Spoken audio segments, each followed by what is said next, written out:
News Channel 8 is your local election headquarters, and this is Politics on Your Side. In our continuing one-on-one with gubernatorial candidates, we will interview today Chris King, Democratic candidate for governor. Chris, thank you so much for being here. It's great to be here. Thank you. Chris, I want to start with the hot topic right now, gun control. Do you believe that any of Florida's gun laws need to be changed? Absolutely. This is a huge issue for the state of Florida. And yesterday, I was in Tallahassee and, in fact, chartered several buses, one from right here in St. Pete, where I went up to Tallahassee with 50 women who were involved in the Women's March to talk about the types of policies and advocate for the types of changes that I think Florida needs so desperately. Okay. What specifically needs to change? Do you support a ban on, let's say, military-style semi-automatic assault weapons? Sure, I do. And I think there are a number of things. I think this is a holistic, complex series of changes that we need.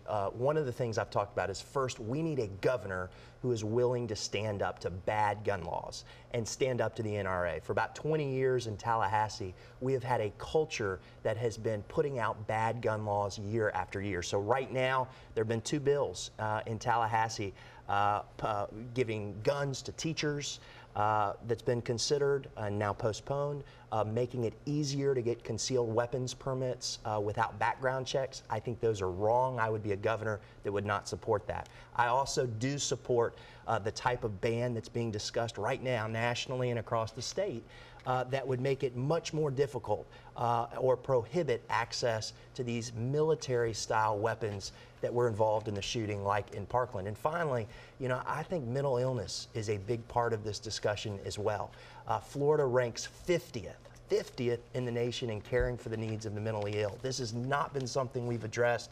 I want to fix that, and I want to pass Medicaid expansion, which is the biggest provider of mental health care services. We'll get into some of that health care a little bit later, but let me ask you about a couple other things. Raising the age to purchase rifles to 21, a la handguns? I support that. Okay.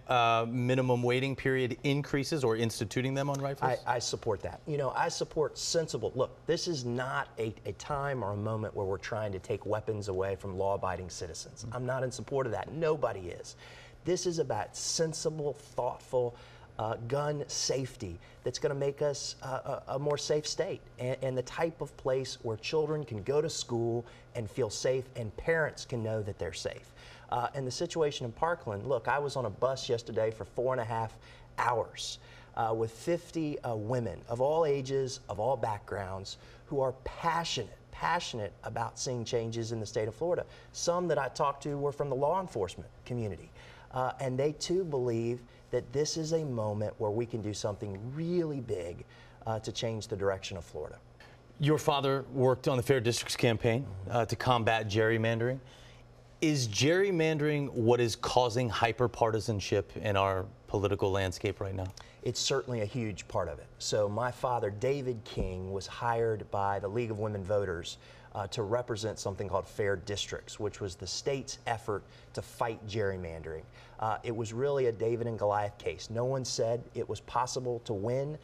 My father had to sue the state, the House, and the Senate and prove in a court of law that they had violated the Constitution. He did that. And today, we have a completely different congressional map and state Senate map. It will take a little bit of time to see the differences, but for instance, I'm from Central Florida. We have 3 new Congress people because of Fair Districts. I think it's a huge change, but the next governor, we're about to come upon another census and another districting period. I don't believe we would have had the problems that would have forced my dad to have to sue had we had a governor who was committed to creating districts in a fair and nonpartisan way. I would be that governor. Support possibly a nonpartisan group to create those districts? Well, right now we have a great thing called the Fair Districts Amendment that the majority of voters across Florida supported, that created a process and that created a way that we divided districts fairly, and we looked at the compactness of those districts. So we have the policy in place. We just need the leaders who are willing to follow that policy. You have said that you won't take money from the sugar industry. Do you still stand by that? And do you plan not to take any money from any special interest groups? I do stand by that. This has been a big, some people across the state call me sugar-free because I've taken a position that for about 25 years in Florida politics, one industry has had a near vice grip on environmental policy in the state of Florida. So when we're talking about clean water, when we're talking about Everglades restoration, when we're talking about climate change and rising seas and what we need to do and how those things relate, the sugar industry has invested about $58 million to both Republicans and Democrats. I am the candidate, the only candidate in the race who said I'm not going to take a dollar from the sugar industry, not because I'm trying to vilify an industry, but because I'm trying to demonstrate the next governor of Florida is not going to be beholden when it comes to our environment. Okay. Last year, right here on this show with my colleague Paul Mueller, you said that Florida's economy isn't working, that it was a back-of-the-pack state, was your exact quote.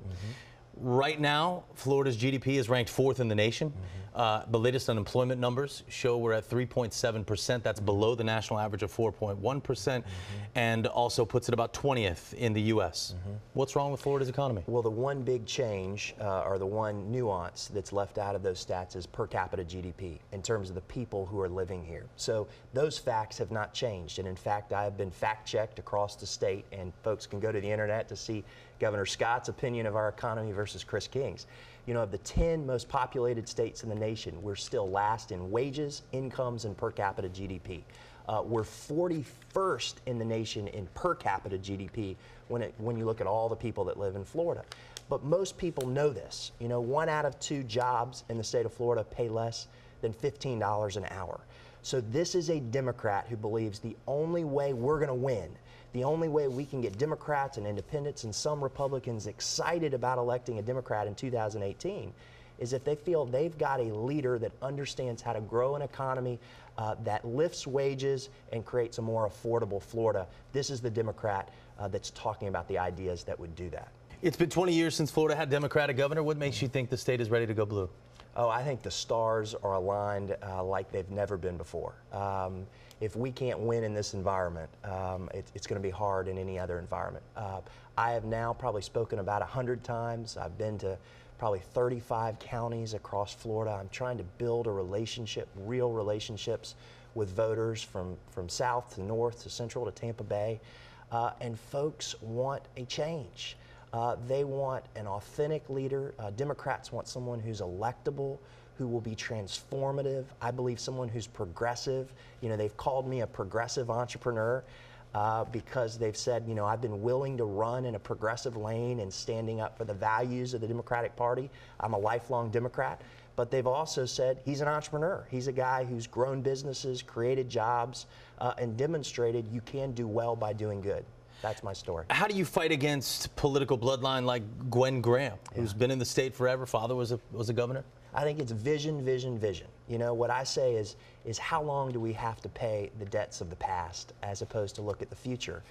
You know, this is a candidate for the future. And I'm not just a candidate. I think this is what's unique about my candidacy. You know, this is a mission for me. I didn't see this coming. I'm 39 years old. I married my high school sweetheart. We have 3 young children at home. We're growing a company across the country. But I believe this is a moment where we can impact people in incredible ways. And I want to be a candidate who doesn't just lift up my candidacy, but who really brings a whole bunch of new, fresh, first-time candidates, diverse, dynamic, men, women, African-American, Hispanic, all across the state of Florida. This is going to be a governor who rebuilds a party to support them, equip them, and help them be successful. Let's talk about some of your passions here. Healthcare coverage, we'll start there.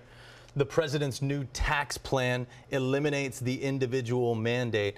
How would you make sure that more Floridians have health insurance coverage, and how do you make it affordable for all Floridians? Sure. This is while still covering pre-existing conditions. Absolutely. Obviously. This is a huge issue for Florida, you know, and it's an issue that our one-party state government has not addressed. We have 2.6 million Floridians that don't have access to a doctor who knows their name. To me, that is a travesty. That is a big challenge. And so the challenge for me and the next governor is how do we create more affordable insurance and healthcare access to those folks? The first and biggest idea on the plate, there is no bigger idea that's more cost effective than to expand Medicaid and pass the ACA. I'm committed to doing that. I think it's not just right for people, it's right for our economy. And then what we're going to try to do here in Florida, and I'm very excited about and very hopeful, is to try to create an exchange and a marketplace of more affordable insurance options to cover more people. That's going to be something that I'm already working with some of the largest healthcare providers in the state to think, what is a state like Florida that is a low tax state, a purplish state? What do we do to afford the types of programs that would cover folks with more health care? That's what I'm going to be about. Okay, I want to ask you about your faith. People close to you say that it's very important to you, that it informs a lot of what you do. You have said before that you believe in a woman's right to an abortion. How do you square that view with some voters who might say that they believe that's murder? Sure. Well, this is one of the toughest issues in American politics, and it's been an issue that the left and right have been beating each other up about for the last 30 or 40 years. And I respect the fact that this is a moral issue for people on both sides of the aisle. I have said I support a woman's right to choose. I believe in that. I have since the time I got engaged in politics. I do not want to criminalize abortion. I do not believe that is the best way to limit or reduce abortions. But look, I want to be a Democrat who in good faith is able to work with people who disagree with me on that position to say, how are we going to reduce abortion in the state of Florida? And I believe the best way to do that is not by criminalizing it, but by creating a culture of opportunity and hope where we have affordable housing, where we have access to health care, where we have upward mobility opportunities for families so that they don't have to make or deal with these types of decisions that often can be so distressing. You've pushed for anti-discrimination for gay people. Does that protection extend to the transgender community? And how would you, again, square that view with people who would say that homosexuality is a sin? Absolutely. This is very important to me and very personal to me. I believe, and this is a part of who I am as a person of faith, that we should not be building a society where people who are in the LGBT community are discriminated against based on their sexual orientation. I think that's wrong when we are prohibiting housing or public services or accommodation. I have many friendships in that community, and I have a great number of advocates in that community.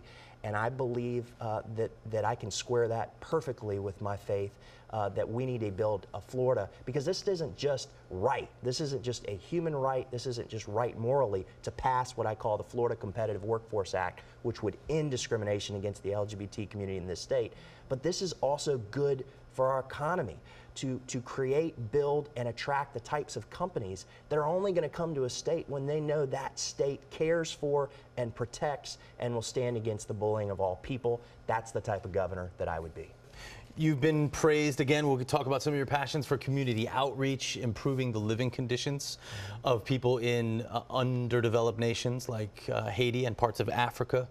How do you translate that success here? What specifically would you do to help people with affordable housing, for instance?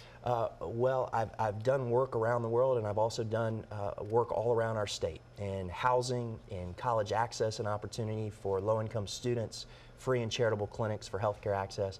But you know, we have a real problem in Florida when it comes to affordable living.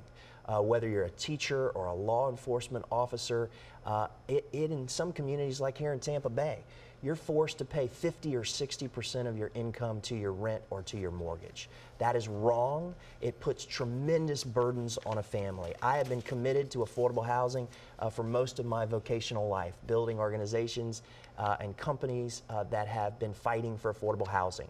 And I'm going to do that as governor. I say I want to be the nation's most innovative governor when it comes to creating housing affordability. So I think when we look at housing, when we look at healthcare, when we look at my plan to offer free community college and trade school, which I think will be a huge boon for rising wages in Florida, this is about creating more hope and more opportunity for more people. That's really why I'm running for governor.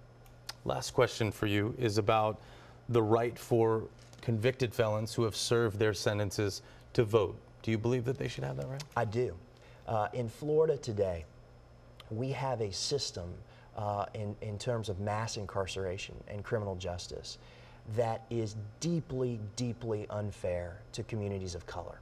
And when we're talking about the restoration of rights, this is about a community of 1.6 million people who are living as second-class citizens. You know, I met a man in Broward County just a couple weeks ago who said, "Chris, how do you feel about this issue?" I said, "I support it." He said, "Understand, 22 years ago, I was convicted of a small drug offense. I still have not had my civil rights restored. It's not just impacted me, it's impacted the 3 children that you have just been playing with." I am deeply passionate about really bringing down those virtual bars that are keeping so many of our citizens locked in a second-class life, and I'm going to do something about that. All right. Democratic candidate for governor Chris King, thank you very much for joining us. Really appreciate you being here. We'll be right back.